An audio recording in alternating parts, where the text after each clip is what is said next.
Milky वे Galaxy अरबों सितारों, अरबों सौर मंडलों का घर, उन्हीं में से एक है हमारा सौर मंडल, जहाँ एक नीले ग्रह में बसती है जीवन।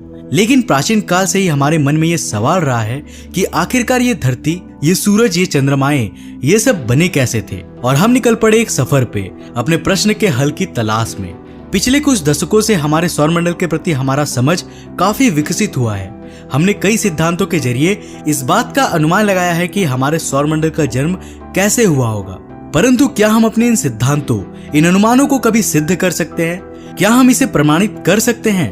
यही आता है बेनू, एक प्राचीन कार्बोनेशियस एस्ट्रॉयड जो कभी धरती का ही एक भाग था। बेनू धरती के ऑर्बिट के काफी करीबी से ही सूरज का चक्कर काटता है और अपने ऑर्बिटल पीरियड के दौरान ये कभी कभी धरती के बेहद नजदीक आ जाता है।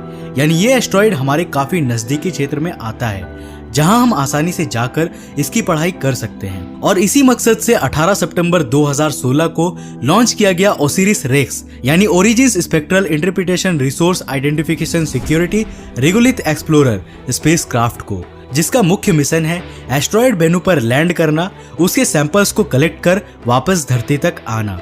ये सुनने में जितना आसान लग रहा है उतना है नहीं। इस मिशन को पूरा होने में कुल 7 साल लगेंगे और 24 सितंबर 2023 तक ओसिरिस रेक्स वापस धरती पहुंच जाएगा, अगर सब कुछ मिशन के अनुसार चला तो।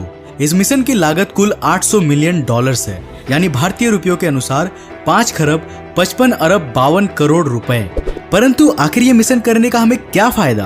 क्या एस्ट्रॉइड्स की पढ़ाई करना जरूरी है?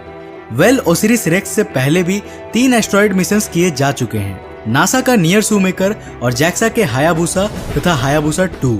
इनमें से जैक्सा द्वारा किया गया हायाबुसा मिशन एक्सीडेंटली इतोकावा नामक एस्ट्रॉइड पे करीब आधे घंटे तक रुक गया था और कुछ मात्रा में सैंपल डस्ट कलेक्ट कर वापस धरती तक आया था। परंतु बेनू पे किए जा रहे ओसिरिस रेक्स मिशन में हम पहली बार एक सफल तरीके से किसी एस्ट्रॉइड पर लैंड कर अधिक मात्रा में सैंपल्स को कलेक्ट कर वापस धरती तक लाने का प्रयास करेंगे। 3 दिसंबर 2018 को करीब 2 साल के लंबे सफर के बाद ओसिरिस रेक्स बेनू के करीब करीब नजदीक तक पहुंच चुका है और उसने हमें वहां से बेनू की ये डिटेल्ड तस्वीरें भेजी। इन तस्वीरों से हम पहली बार किसी एस्ट्रॉइड को इतने करीबी और इतनी बारीकी से देख पा रहे हैं। लेकिन आप सबके मन में ये प्रश्न जरूर आता होगा कि इस एस्ट्रॉइड की पढ़ाई करना क्यों जरूरी है। जैसा कि मैंने आपको शुरुआत में ही बताया था कि हम मनुष्य प्राचीन काल से ही इस प्रश्न का उत्तर ढूंढ रहे हैं कि आखिर हमारा ये सौर मंडल कैसे जन्मा था, और बेनू इसमें हमारी मदद कर सकता है। बेनू के मिनरोलॉजी तथा केमिकल नेचर की पढ़ाई कर हम ये जान सकते हैं कि शुरुआती दौर में सौर मंडल की रचना कैसे प्रारंभ हुई थी।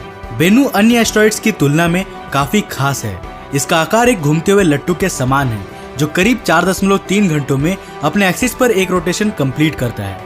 लेकिन बेनू की ये रोटेशन स्पीड समय के साथ साथ बढ़ रही है, यॉर्प इफेक्ट के कारण, जो सूरज से आने वाले थर्मल फोटोन्स के मोमेंटम के कारण होता है। रोटेशन स्पीड में इस बढ़ोतरी को हम याकोब्स की एक्सेलरेशन कहते हैं। बेनू के रोटेशन में ये बढ़ोतरी इसके इर्रेगुलर शेप की वजह से समय के साथ साथ इसके ट्रेजेक्टरी को चेंज कर रहा है, जिसके चलते ये भविष्य में हमारे लिए खतरा बन सकता है। कैलकुलेशंस के जरिए वैज्ञानिक ये कहते हैं कि सितंबर 2060 में बेनू धरती से करीब 7,50,000 किलोमीटर दूर से गुजरेगा और सितंबर 2135 में करीब 3 लाख किलोमीटर की दूरी से, यानी चांद जितने दूरी से यह निकल जाएगा। और फिर सितंबर 2175 में जब यह फिर से धरती के करीब आएगा, तब 24,000 में से एक प्रोबेबिलिटी रहेगी कि यह धरती से टकरा जाए। बेनू करीब 262.5 मीटर चौड़ा है। इस आकार का एक एस्ट्रॉइड पूरे एक शहर को तबाह करने की ताकत रखता है। अगर बेनू गलती से भी धरती से टकरा गया तो यह हमें भारी नुकसान पहुंचा सकता है, परंतु इसमें अभी बहुत समय है। फिलहाल हम बेनू की पढ़ाई करने में लगे हैं, जो जल्द ही हमारे प्रश्नों के हल निकालने में मदद करेगा। बस हमें करना है साल 2023 तक का इंतजार, जब ओसिरिस रेक्स अपने मिशन को पूरा कर वापस धरती पर आएगा।